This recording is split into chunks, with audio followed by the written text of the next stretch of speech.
আসসালামু আলাইকুম। গত পর্বে আমরা দেখেছিলাম অথরাইজ ফাংশনের কাজটি।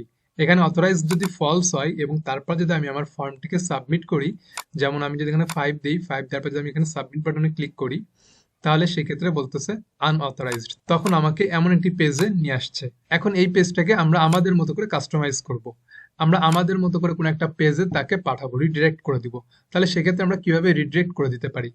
আমরা যদি এইখানে ফর্ম রিকোয়েস্টের ভিতরে আসি, তাহলে ফর্ম রিকোয়েস্টের ভিতরে আসলে আমরা এখানে দেখতে পাবো অনেকগুলো ফাংশন এখানে লেখা আছে। যেমন ধরুন একটু নিচে নামলেই আমরা এখানে দেখতে পাচ্ছি ভ্যালিডেশন ডেটা, তারপর আছে ফেইল্ড ভ্যালিডেশন, এরকম নিয়ে অনেকগুলো মেথড এখানে লেখা আছে। তো আমাদের যদি অথরাইজেশন ফেইল্ড হয়ে যায়, তাহলে সেক্ষেত্রে আমাদেরকে যে ফাংশনটা ইউজ করতে হবে সেটা হচ্ছে ফেইল্ড অথরাইজেশন।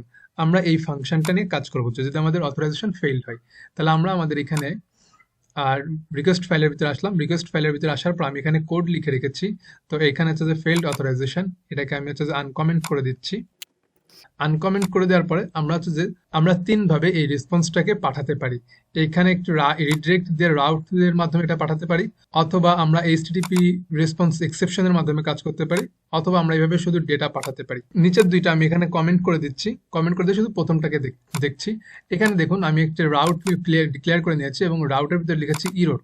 তাহলে আমরা আমাদের ওয়েব ফাইলে আসলাম। ওয়েব ফাইলের ভিতরে আসার পর আমি এখানে দেখতে পাচ্ছি যে আমি ইরোর নামে একটি রাউট ডিক্লেয়ার করে নিয়েছি, যার নাম লিখেছি ইরোর।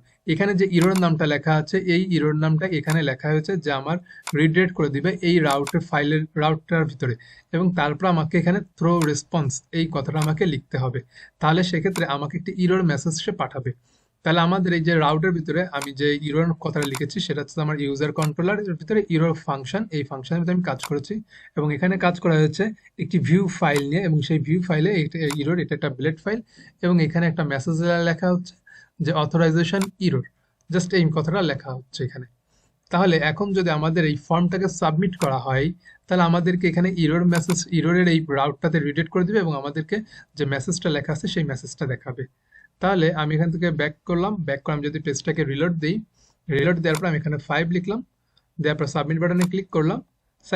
সাবমিট বাটনে ক্লিক করার পর আমাকে এখানে দেখাচ্ছে অথরাইজেশন ইরোর। তো আমরা যে রাউট ফাইলটা তৈরি করেছিলাম সেই রাউট ফাইলের ডেটা এখানে দেখাচ্ছে।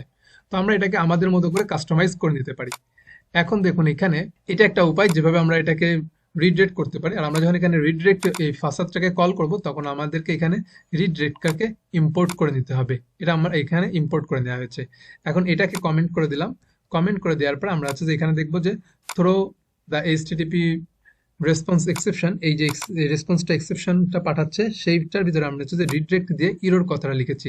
তো এটা একটা এক্সেপশন, এটা একটা মেথড। এই মেথডের ভিতরে আমি হচ্ছে এই লেখাটাকে মানে কোথায় আমাকে রিডাইরেক্ট করবে সেই লেখাটা এখানে দিয়ে দিয়েছি। তো আমার ইরোর রাউটে এটা রিডাইরেক্ট করবে। তো একই সেম আউটপুটই এখানে দেখাবে। তো আমরা এখান থেকে লিখে নিলাম যেটা বোঝার জন্য, ইরোর বুলেট ফাইলের ভিতরে লিখলাম এক্সেপশন অথরাইজেশন ইরর, এই কথাটা লিখলাম। তাহলে আমরা এখানে বুঝতে পারবো যে আমাদের ইররটা চেঞ্জ হয়েছে। তো আমি এখানে ইনপুট দিচ্ছি 2 বা অন ইনপুট দিলাম, দিয়ে এটা যদি সাবমিট বাটনে ক্লিক করি, তাহলে এখানে দেখা যাচ্ছে এক্সেপশন অথরাইজেশন ইরর। তার মানে আমার সেকেন্ড যেটা ছিল সেটা কাজ করছে।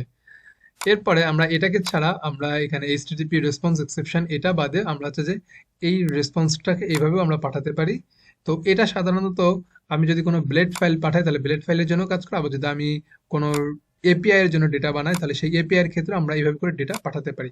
তো এখানে একটা লিখেছি এক্সেপশনের ভিতরে লিখেছি রেসপন্স দিয়ে আমি রেসপন্সের ভিতরে এই ডেটাগুলোকে পাঠিয়ে দিলাম। পাঠিয়ে দেওয়ার পরে এখন যদি আমি এখান থেকে ফর্মটাকে আবার যদি সাবমিট করি, তাহলে আমি এখানে ইনপুট দিলাম 3 এবং সাবমিট বাটনে ক্লিক করলাম। সাবমিট বাটনে ক্লিক করলে আমাকে এখানে দেখাচ্ছে একটা জেসন টাইপের ডেটা, যেখানে ডেটা নাল দেখাচ্ছে আর স্ট্যাটাস 4000 লেখা দেখাচ্ছে। তো আমরা এইভাবে যদি আমাদের কখনো কোনো অথরাইজেশন যদি ফেইল হয়ে যায়, তাহলে সেই অথরাইজেশন ফেইল হলে আমরা আমাদের মতো করে কাস্টমাইজ করে আমরা যেন ডেটাকে ঠিকমতো পাঠাতে পারি, তার জন্য আমাদেরকে এখানে ফেইল্ড অথরাইজেশন এই ফাংশনটা আমরা ইউজ করতে হবে। তো এখানে আমি আপনাদেরকে 3টা উপায় দেখালাম, যে এই 3টা উপায় আমরা হচ্ছে ডেটা আমাদের মতো করে ম্যানিপুলেট করে আমরা কাজ করতে পারি।